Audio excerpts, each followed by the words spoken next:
आला कमान से मिलने के लिए यहां दिल्ली में आकर के, दिल्ली के पास में कहीं आकर के डेरा लगा करके बैठे थे।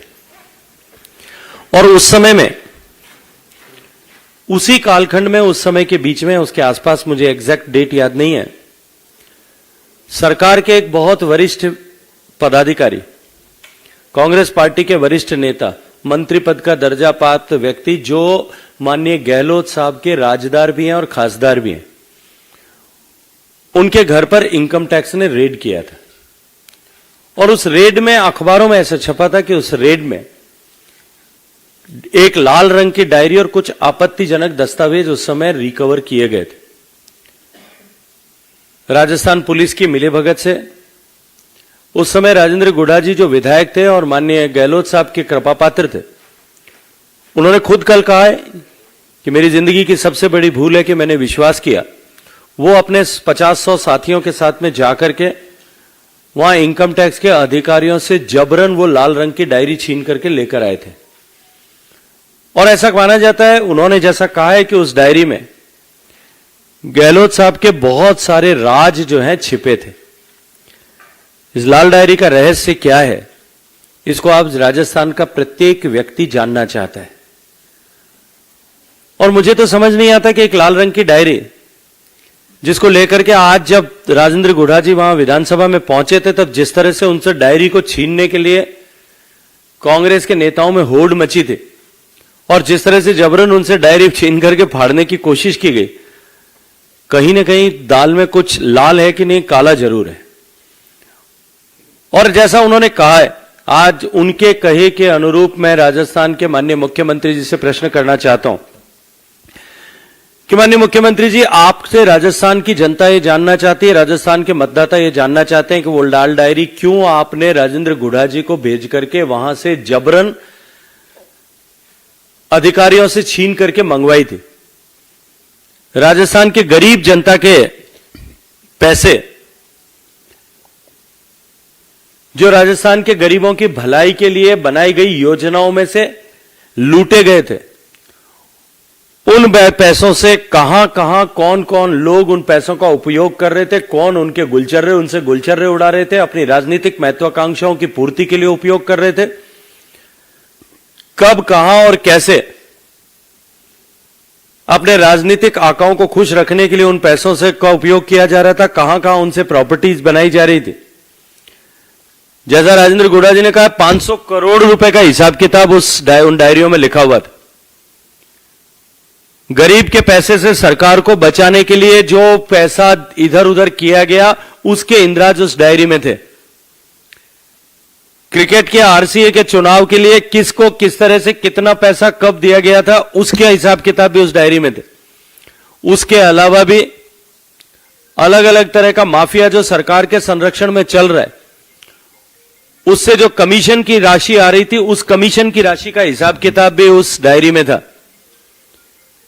इस लाल डायरी का रहस्य निश्चित रूप से राजस्थान की जनता आज जानना चाहती है।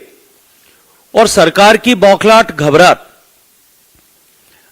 आज स्पष्ट होती है और इस बात पर मोहर लगती है कि क्यों कर राजेंद्र गुढ़ा जी की बयानबाजियों को इतने साल तक, इतने महीनों तक बर्दाश्त किया जा रहा था। आज राजस्थान की जनता के समझ में आ रहा है कि उनके द्वारा निरंतर पार्टी के विरोध में, सरकार के विरोध में, मुखिया जी के विरोध में बयान दिए जाने के बावजूद भी क्यों उनको, किस डर से उनको बर्दाश्त किया जा रहा था। ये लाल डायरी का रहस्य जो है, निश्चित रूप से जिस दिन खुलेगा, उस दिन राजस्थान में एक बड़ा हंगामा होने वाला है। कई लोगों के राजनीतिक वजूद हमेशा हमेशा के लिए समाप्त हो जाएंगे।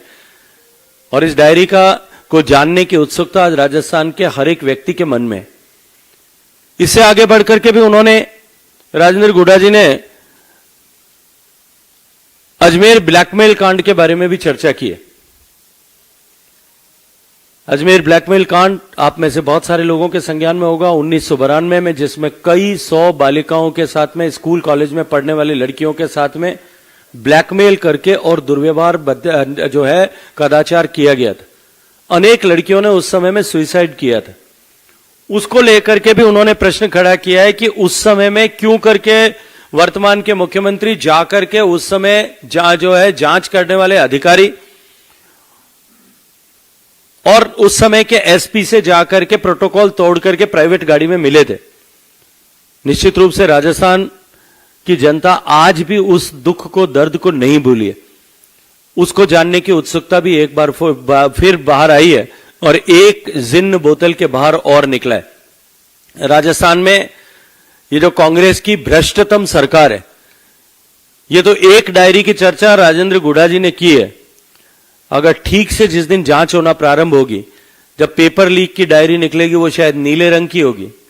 माइनिंग माफिया की डायरी निकलेगी, वो शायद जो है काले या पीले रंग की होगी। नौकरियों में हुए घोटालों की जब डायरी निकलेगी तो वो किसी और रंग की होगी। माइनिंग के घोटाले की जिस दिन करते उखड़ेंगी, उस दिन वो शायद गुलाबी रंग की डायरी निकलेगी। पता नहीं कितने रंगों की डायरियां ऐसी हैं जिनमें हजारों करोड़ रुपए के घोटाले किए गए हैं। उन घोटालों के हिसाब किताब जो है उन डायरियों में दफन है। उन डायरियों को खोज निकालने और उन डायरियों के बारे में जानकारी लेने की राजस्थान की जनता आज इंतजार कर रही है।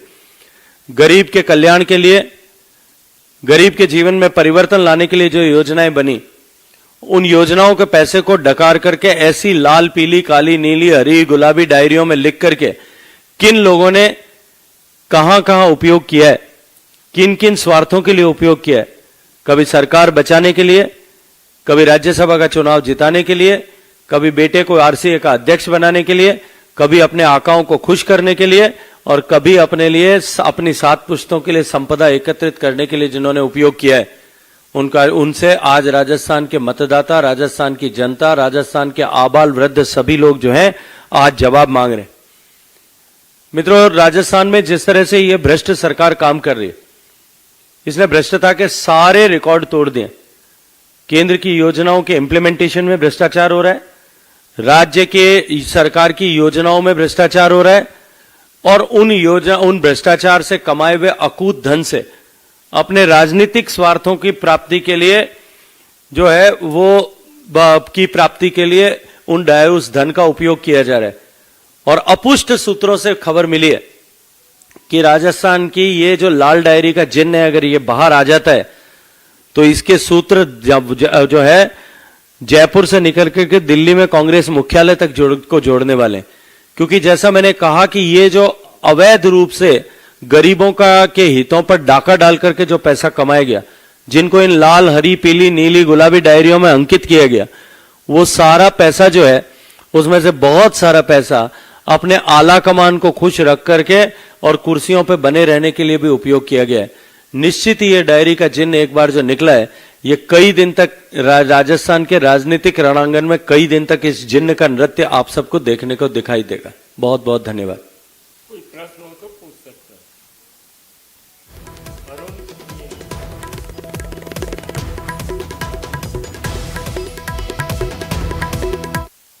योजना बनाए और आज एक संकल्प के द्वारा ये कह रहे हैं कि देश की समग्र सामाजिक आर्थिक उत्थान के लिए सदन केंद्र सरकार से आग्रह करता है कि 2011 से 2015 के बीच आयोजित सामाजिक आर्थिक जनगणना का आंकड़े स्वाधी करे।